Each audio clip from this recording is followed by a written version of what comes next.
Welcome to Autoimmune Rehab, and today I am really excited to be talking about a topic that kind of surprises me. We haven't really addressed it that much, but is the idea of sugar addiction and how sugar influences autoimmune disorders. So today I have an expert on sugar and sugar addictions, Mike Collins. So Mike, welcome to Autoimmune Rehab. Why don't you start off by telling us a little bit about yourself?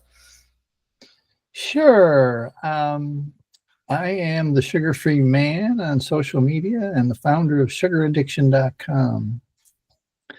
And our biggest event is the Quit Sugar Summit. The Quit Sugar Summit we've been for 10 years now interviewing. We've interviewed over 400 of the world's leading experts, neuroscientists, scientists, authors, and educators and coaches on sugar and sugar addiction. Most of the folks have been languishing in anonymity for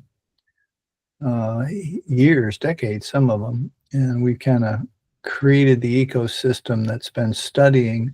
What's the most exciting part about it is that, for 100 years, we've been studying what sugar has done to the body, diabetes and weight gain and fatty liver, heart disease, etc. But now we're really studying, or the major scientists are studying the brain and the emotions and the effects of sugar on the brain. So it's been quite a journey. I've had sugaraddiction.com since 2009, but it wasn't until my book came out in 2018. I raised a couple of sugar-free kids, and they always said, "Dad, you should write a book."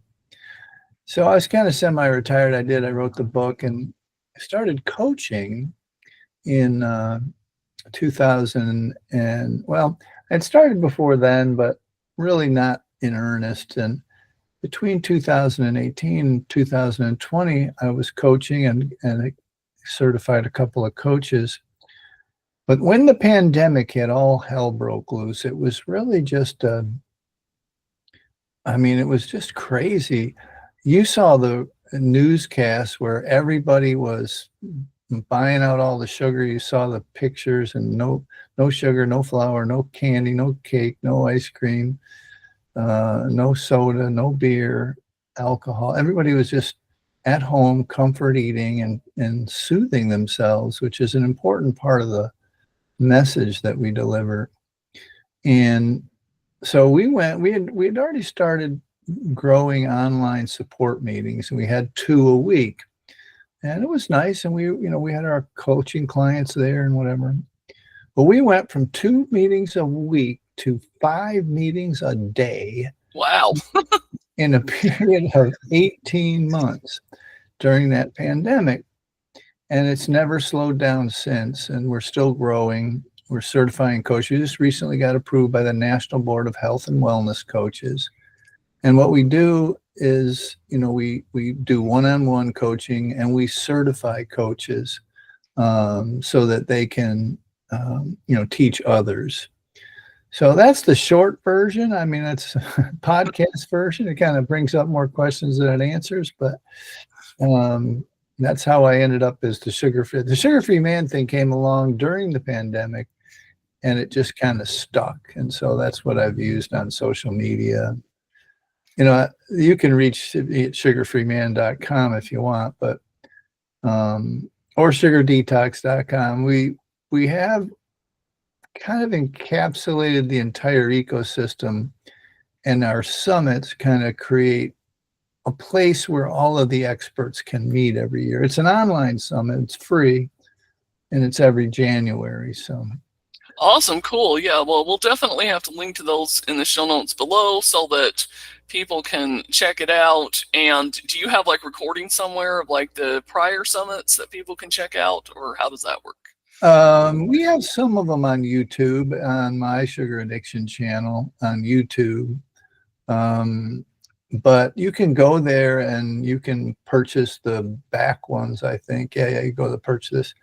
And but yeah, no, they're there. Everything's out there. And we're going to, actually this year, we're going to start putting them out, the older library out on YouTube for free. So keep an eye out for that.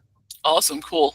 Yeah, we'll definitely have to check that out. So let's delve in a little bit to your personal story then. So what led you in the beginning anyway to actually give up sugar? Because obviously, in order for you to coach other people to give up sugar and to develop this whole, the books and raising kids without sugar, all that kind of thing, there has to be a backstory as to, why did you give up sugar in the beginning?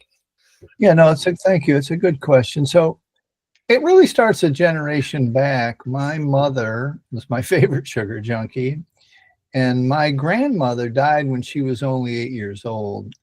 And they lived out in the country, and they owned the country store across the way. And my grandfather had to move in with his sister, and he had to work, and she was the last child. And so what happened was, anytime my mother, like, we made a deal with his cousin Jim. Anytime my mother walked into that store, he said, put it on my tab and give her any candy that she wants, which was a wonderful thing to do for an 8-year-old who just lost her mom. But what it set up, and what I think it set up in people nationwide and worldwide now, because we've exported our ridiculous diet all over the world, is that my mom believed that sugar was love. And that's how I grew up. I mean, I grew up believing, and well, she did. So we had unfettered access to the sugar bowl. We could eat as much sugar on the cornflakes and our Cheerios as we wanted to. And I would scrape like half an inch of sugar off the bottom of the bowl with the milk, and Kool-Aid with 3 times the recipe, 3 cups instead of 1. Bread and butter and sugar sandwiches were staples when we didn't have food. And so and then that's before the candy and the cakes and the cookies my mother baked every Saturday, in the biggest bowl I've ever seen in my life. And it was just like, anyway, fast forward, that's how I grew up. I ran into beer. This is an important part of the story. So I ran into beer at 14 years old, and I knew that beer changed my state. It changed how I felt. I was, kind of shy, and we could drink beer behind the high school, and I could talk to girls at the dance. And that party lasted till I was 28 and I got sober. So I've been sober 40 years since February. And like I said, I really wanted to just get healthy. I wanted to not, now I'm sober and I want to get healthy. And I read a book called Sugar Blues. Sugar Blues was written by a guy named William Duffy. Duffy ended up marrying Gloria Swanson, the famous movie star. He was at a party one time, and he was getting 2 lumps of coffee in his 2 lumps of sugar in his coffee. He was a journalist, so that's why I was there. And this voice from behind said, "I wouldn't have that in my house, let alone my body." And it was to Gloria Swanson. And they ended up getting married, her 3rd marriage. And they promoted that book heavily in the late 70s and early 80s. And so it just stuck somehow. And I somehow convinced my wife at the time when she got pregnant, to have no sugar in the womb, or until it lasted until the boys were 6 years old. They're twins. And really, I just, in my heart and my soul, after now the research in the last 3 to 5 years on the brain, their brain just developed better. That there's now big nonprofits like that First 1,000 Days, and there's a lot of 2 or 3 nonprofits about the nourishing of children and pregnancy and whatever. And they are focused, some of them are talking about the sugar and stuff. But the brain grows so fast in that time period that my boys are like literally rocket scientists, perfect scores on their SATs, smart, brilliant. And one of them works for a quantum computer company. So it's like, I'm just not that smart, and in my heart, I know that's what happened. And if you move, they had sugar once or twice a month outside birthday parties, but they never had it at home for the rest of their childhood. And that's about it, really. I mean, I went on to have a regular career. I was sugar-free. I've been sugar-free. I can tell you to the day that I got sober, but I really can't tell you. It was before the birth of my kids, so it was over 36 years ago that I've not had sugar myself, flour, or caffeine. So that's kind of my short story of the evolution into it. And but appreciate you asking. Yeah, that's pretty amazing because, I know a lot of us will give it up for a short time frame, but actually giving it up for the long haul, Right. for years and years, that really takes some dedication. So, it shows how much you care about your health, all that kind of thing. But you're right, though. I mean, sugar it's super addictive. And what I find that a lot of people don't realize is, yes, you have sugar in, like your baked goods and your ice cream and things like that.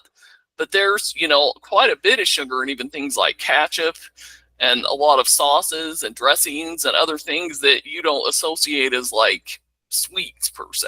It's so true that when I was younger, there were very few obese kids. In a school of 3,000, there was maybe 3 or 4. And now it's over a third of the kids. And it's really because the food system, I think it's like 84% of the food products on packaged bags, cans, they have sugar in it. And it's like the story is simple, really. After the tobacco litigation in the 80s, 70s, and 80s, the food companies bought up the tobacco companies bought up all the food companies and used their addictive model. There's actually sugar in cigarettes. Both Oh, really? I don't think I even knew that, but both for, and they know it because it helps bring people back. And it's important to note that, that emotional connection with the sugar, because this is the golden key to the golden lock that is for the transformation process of any of your audience who really wants to quit sugar. They don't want to use it anymore, and they found it difficult because they're all focused on the ridiculous eat less and exercise more mantra of the $78 billion diet industry. And really, that doesn't work. It's just not effective. You have to realize that this is closer to a drug and alcohol recovery program than it is a diet or weight loss program. And until you understand that you're not looking for a sweet taste on your tongue when you have sugar cravings, you're looking for a dopamine hit, a deep neural limbic brain soothing. Until you bring that up to your conscious level, you're just never going to succeed in your process.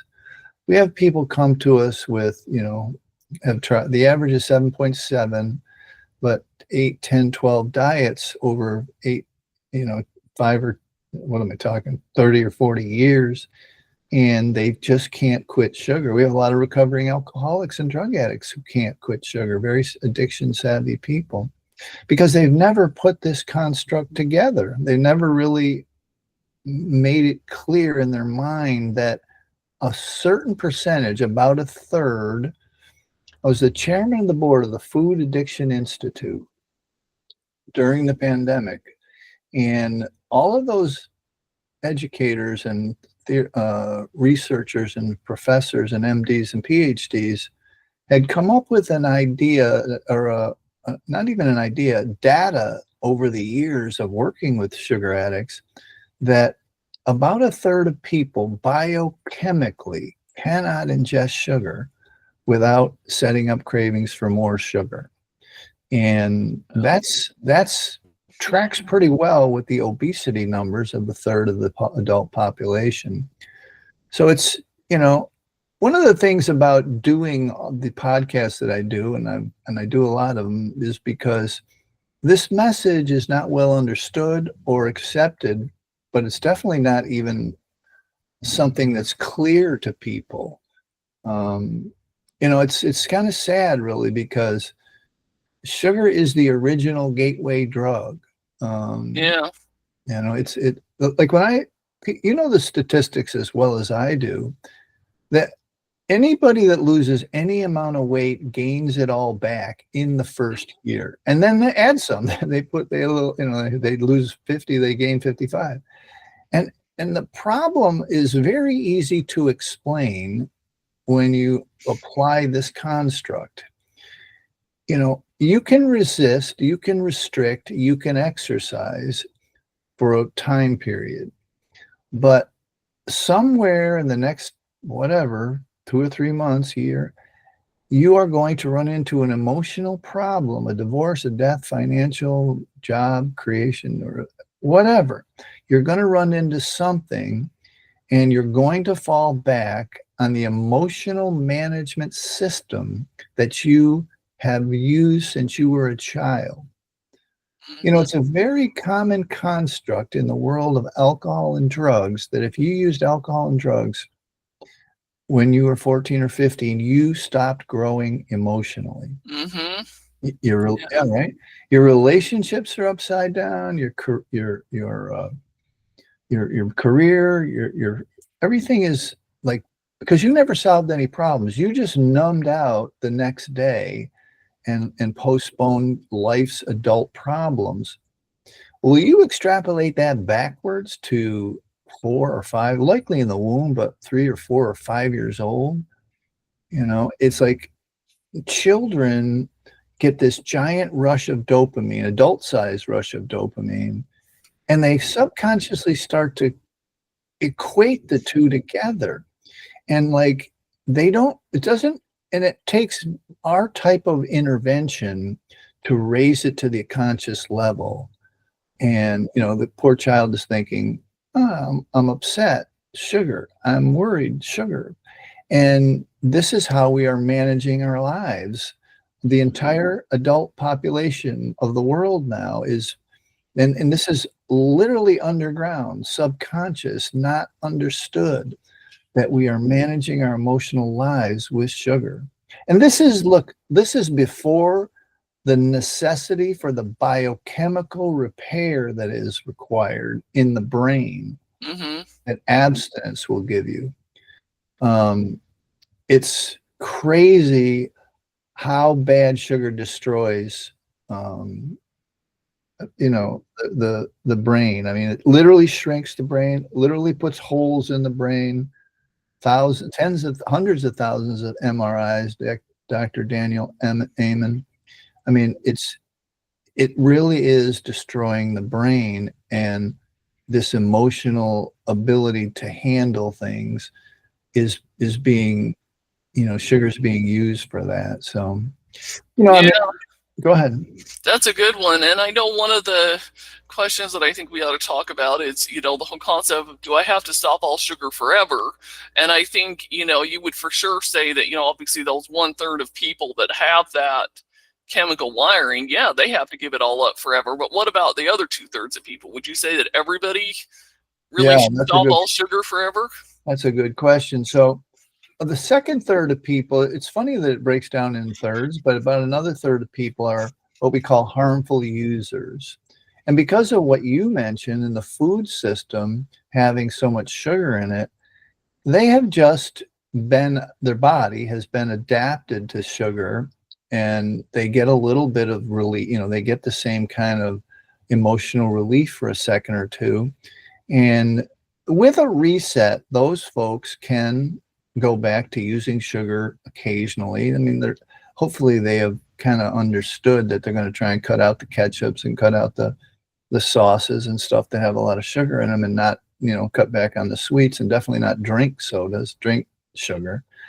But after that reset, they can do a little normal sugar use. And one of the big ones is the sodas and the drinking of the sugar. Oh, yeah. That's kind of ridiculous in a lot of ways. And then there's a third of people we all hate. No, just kidding. They can take it or leave it. They just can take it or leave it. It's not a problem. So, yeah, I mean, and the answer to your question is, the people who are addicted have to. My only job in life is to get people to feel viscerally what 90 days of sugar abstinence feels like. And if they can do that, then it's not my job to tell someone they're an addict. It's their job through our information to kind of assess that. And there's a fine line, you know, a 10% swing in between addict and harmful user. Some people can be a little both or whatever, and they could slide into addiction if they keep using it so much, you know? So yeah, it's a tough one. I mean, it's hard because it's not accepted. I mean, you quit drinking. Yeah. Quit smoking. Good job. You quit using sugar. You're like, what? Why? You know? Yeah. Yeah. Exactly, for sure, absolutely. So now let's talk a little bit about the whole autoimmune component of sugar. I know that part of your story is that you have or had rheumatoid arthritis, which of course we've talked about that on a few other episodes. It's definitely an autoimmune condition. So how do you feel like sugar impacts, you know, rheumatoid arthritis, your thyroid, some of these other autoimmune conditions that people have out there? What does sugar do to that, would you say? Okay, I need a little sip of water here. So I don't want to throw such a terrible curveball at you that you're going to hang up and be upset, but Okay. I can. We should work together and do a course, because I interviewed Elaine Lelaine. You know who Elaine Lelaine is? Elaine Lelaine is 99 years old. She's the wife of Jack LaLanne, the famous fitness guy from the 50s, 60s, literally the founder in 1935 of the original gym, the original workout place, the first one, and a lot of equipment, machines. His television is very popular. His television show is very popular. You can look him up on YouTube under the Sugarholic. It's a grainy black and white television show where he talks about being a sugarholic. So during the interview with Elaine was about ready to give me push-ups at 98 when I interviewed her. And she was doing leg lifts in her chair on Zoom. It was funny. Anyway, I'm telling you this story because she told me that Jack had a saying. Jack believes sugar caused everything. And I believe it too. Okay.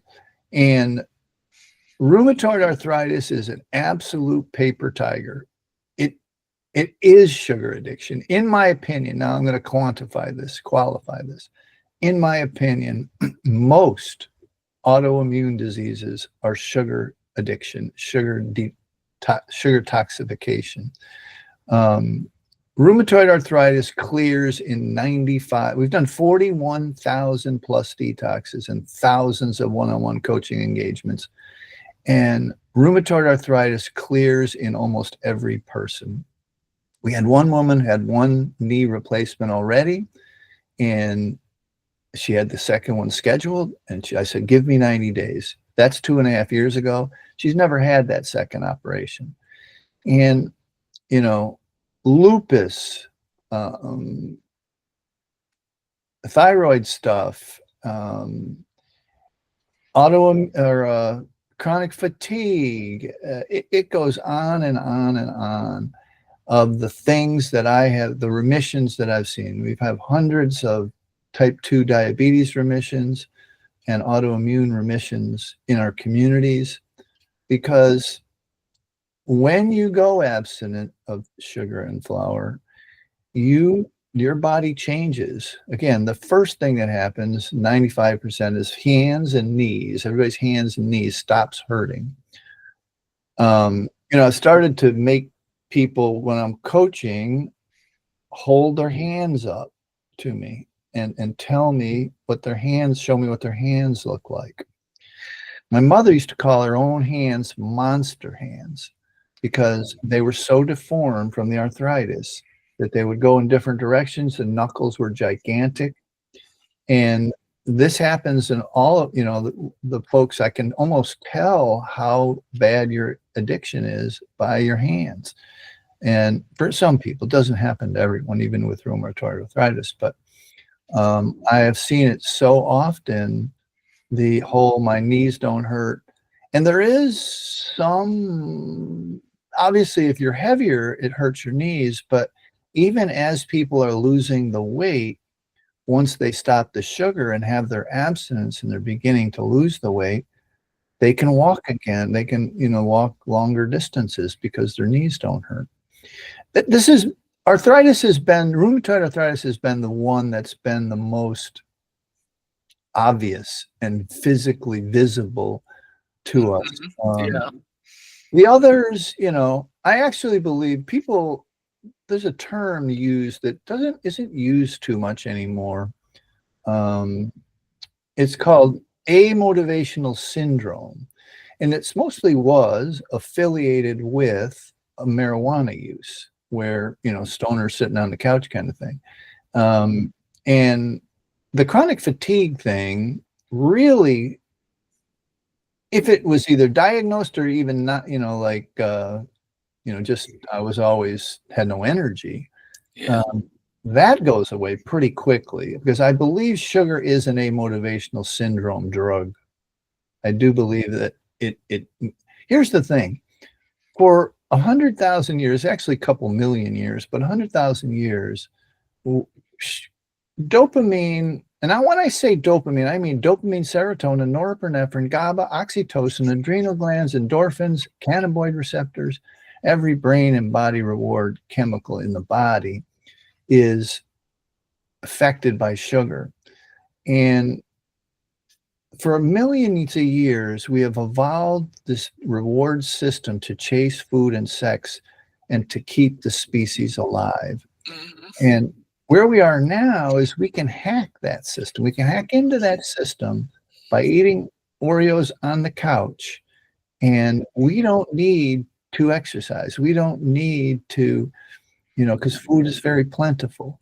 So we don't need this process. And we get this great reward by ingesting this substance. And we call it the difference between effort-based dopamine and substance-based dopamine. Again, dopamine is popular, so I use it, and everybody knows what that means. And so it's like we are using this dopamine system for a little micro reward. Like, instead of going to work out or going to the gym or going to yoga or meditating or praying or getting massage or all these others, there's lots of ways to self-soothe. And the difficulty in the detox and the difficulty in the behavioral change process coming off of sugar is that you have to realize that this is going to happen. And God forbid you had old sexual trauma or physical trauma, capital T stuff, or even if something you didn't deal with well, a divorce or what have you, and you haven't worked it all the way through and grieved it, you've just used sugar and gained 40 pounds. You have to realize that the body has kept that grieving, that pain, it's held right? It's held onto it, and it'll begin to surface. Even the everyday stresses and strains will begin to be difficult for you, at least at first, until you adopt a new method of self-soothing, a new method of, dealing with life's, stresses and strains. And now I've got hundreds of people that I've coached one-on-one who have had 20 years, no exaggeration, some of them 20 years, 10 years, 5 years of talk therapy. Okay. They understand very clearly what their issues are, their childhood issues, their inner child issues. The problem is things don't clear in 50 minutes in the office or on Zoom.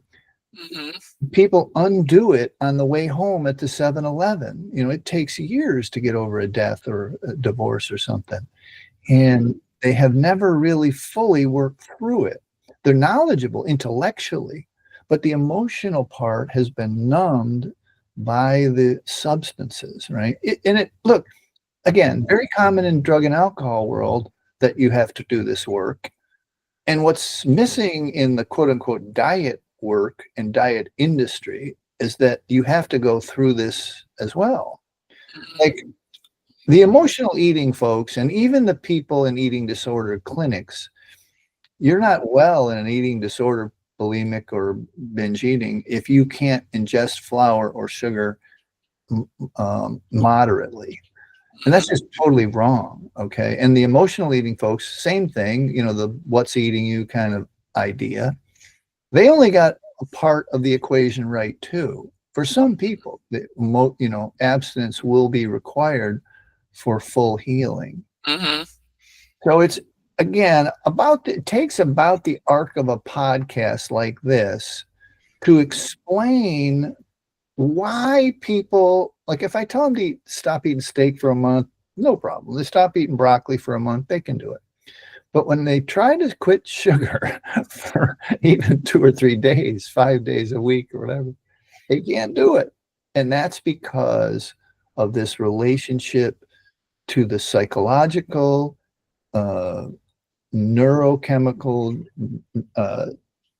the nucleus accumbens, the neural pathways in your brain have used this substance for self-soothing for decades. And now you want to stop it and you don't replace it. The people that have a moderate amount of success are the exerciser types, but the exercise is not for burning calories. It helps to self-soothe you. Mm-hmm. When you hurt yourself or you can't exercise, then it comes raging back because you don't have 5 or 10 different ways to self-soothing. I mean, it's not complicated in a scientific way, but it's just not well known, this arc of transformation, this arc of how do I stop doing something. Most people, it's so funny because 95% of my clients are women between, I like to say 40 and 90, but it's really 50 and 90. And they have just narrowed down decades of dieting and up and down yo-yos to their Achilles heel being sugar. Yep. And they're willing now to look at it. So I'm sorry, I don't mean to hijack your podcast. No, that's okay. No, this is good. No. I get off on my little tirades about this because I really want people to understand this, because once they do it, once they see it, once they feel it viscerally, then it makes a lot more sense to them. The common refrain at about day 15 is, Mike, I'm losing my mind, because you start to be like this free-floating worry, fear, anxiety. People get weepy and they don't understand what's happening. And they don't even say to themselves, like, I know candy or soda will stop that feeling. It just happens. They say, I had a craving for soda. They haven't connected the unconscious with the conscious. And then when it comes up like that, they just say, they 15 days, they've lost 7 pounds. They're like, oh, I'm just going to have a little bit of chocolate, right? Because they have this free-floating anxiety, worry, fear, guilt, whatever, and it stops it for a minute. And then the next day they do a little more, and then they totally lose it. That's how people gain all their weight back, Yeah, for sure. Absolutely. Yeah, I can definitely see that. So I think to not make this too long, let's cover a couple other questions before we finish. So the other thing I want to ask about is, a lot of times, I've done myself with people, like 7-day sugar, give up sugar, all that kind of stuff and things like that. And people sometimes wonder, what all exactly is sugar when we're talking about sugar, because there's all these different forms of sugar. So what would you say about things like fructose, or let's even expand that to things like honey and maple syrup? Do you count those as sugar, or do you not count those as sugar? I get in a lot of trouble, a lot of blowback for this. But you mentioned the important, most appropriate word in the whole process is fructose. Okay. I always tell people, if you want to get off sugar, study fructose. And fructose is a molecule that is not changed, whether it's honey or fruit juice or dried fruit. It's the exact same molecule as the fructose molecule in table sugar. So for your audience, half of the table sugar molecule is glucose, half is fructose, okay? Fructose has been evolved, like sweetness in general has been evolved, that we would chase sweetness in evolutionary times. And because mother's milk and honey and fruit. But here's the thing. We only got fructose once or twice a year back in the day, like past 10,000 years ago. And that was not, this fruit you see today. It was those nasty little crab apples and bananas. You've probably seen these things where these fruits have been hybridized for what? For the sweetness, for fructose. And they don't even resemble what they were in the wild. It was a very symbiotic thing in the wild where we would eat the fruit and distribute the seeds. And if you wanted to risk getting stung by a bee once a year, twice a year, you'd get a little honey. But other than that, we did not ingest fructose. And there is no human bodily function that requires fructose. And the most important part of the research in the last 3 years really, is that fructose is a psychoactive drug, okay? And it creates symptoms, both in animals and humans, of foraging, of risky behavior. Foraging meaning they want to eat more. You want to eat more because you've got it. When we would have come across those berry bushes 10,000 plus years ago, we would only ingest them at the peak of ripeness when it was really sweet. And we would clean those bushes. Bears do this now still. And we would clean those bushes off. And the dopamine helped us remember where those bushes are next year. And we would ingest it, like clean the whole tree, clean the whole bush in like 5 days, right? Because that was the peak of ripeness. But that was it for the rest of the year. And it created these behaviors of finding this stuff, risking, going into other animals' territories to get it. And it really is a psychoactive drug. Well, extrapolate that to today, where we have a constant 24/7 drip plus high fructose corn syrup, and it's trouble. It's real trouble, right? And the sugar, the honey and maple syrup and stuff, it's mostly fructose. A lot of it. It's more than 50-50. It's more than sugar. Yeah. And dried fruit and fruit juice. A glass of orange juice hits the liver with the same veracity as a Coca-Cola because it's the fructose. And so if you want to get off sugar, study fructose. And you have to cut back on all these things. You can have a handful of berries as you're going through the detox and stuff, low glycemic stuff, low fructose stuff. But you really do have to, it's not so much, it's really the sweetness. Dr. Lewis Cantley, you can look him up, the Cantley lab at Cornell, now on to Harvard. I don't know if they're going to name a lab after him, but he's finishing his career. And he said to me, like, once you get the sweet taste on your tongue, and your tongue will change, your taste buds will change in 10 days, and carrots will taste sweet, and peppers will taste sweet. You can change it. Once you get the sweet taste, your body's saying to itself, where is the calories? Where's the rest of the equation? Where's the sugar, right? And so it sets up cravings for sugar. So we've got to cut the sweet down. We've got to almost eliminate it for a time to see if you're a sugar addict. And so that's difficult for people. On the diets that I have and the programs that we have, there's nothing to sweeten. We don't do caffeine, so coffee and tea is out, so you don't need to sweeten it, and you're not baking anything, and you're not eating any sweets, so there's nothing to sweeten.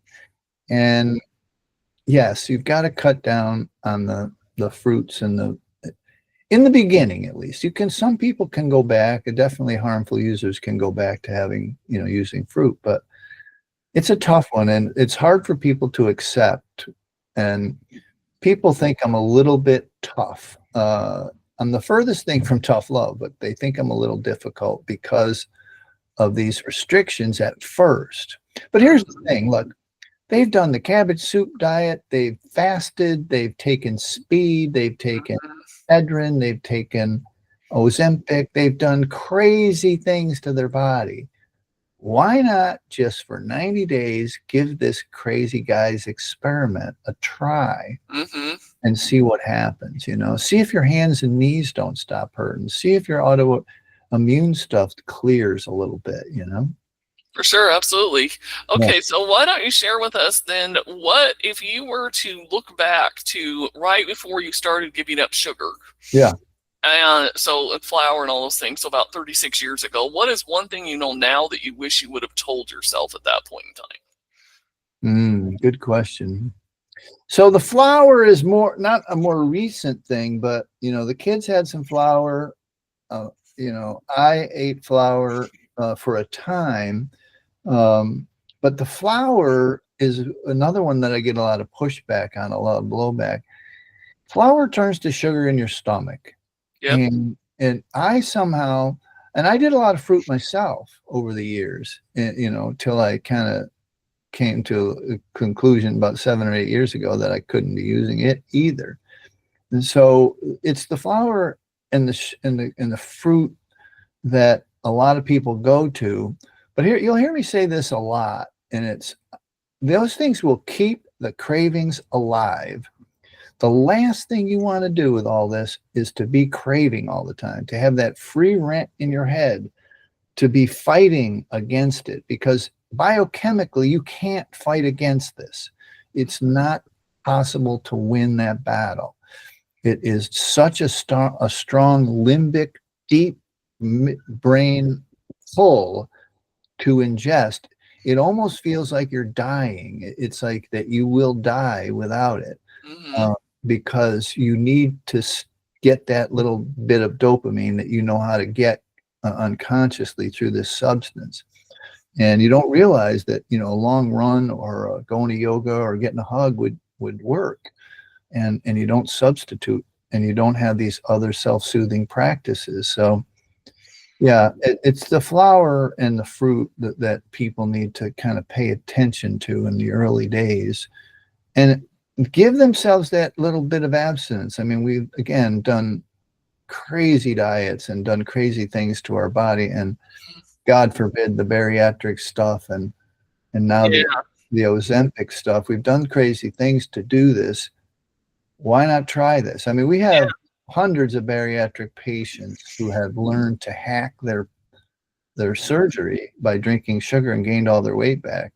And then they, get off the sugar, and they finally lose it for good. So yeah, that's good. That's a good point. So somebody, if you're listening to this and you feel like, now's the time, you got to start kicking that sugar addiction, we will link his book below. We'll link the quitsugaraddiction.com. We'll link, whatever other resources we've got below. And then I'm sure that through one or pretty much all of those resources, if somebody decides they actually want actual coaching to help do this, I'm sure that you have the information there on how to reach out and get you can find this. We're everywhere. I mean, just Google Mike Collins Sugar. You'll find me. Okay, awesome. Well, sounds great. So thanks very much for coming on Autoimmune Rehab. This has been really interesting, and I'm sure it's going to help a lot of people because, sugar really is an addiction, and I've known that for a long time. And, I think it's definitely, we're coming into the awakening, if you will, where I think a lot more people are starting to realize that as well. Great word, awakening. It's so true. And thank you for having me. It's been a pleasure. Absolutely.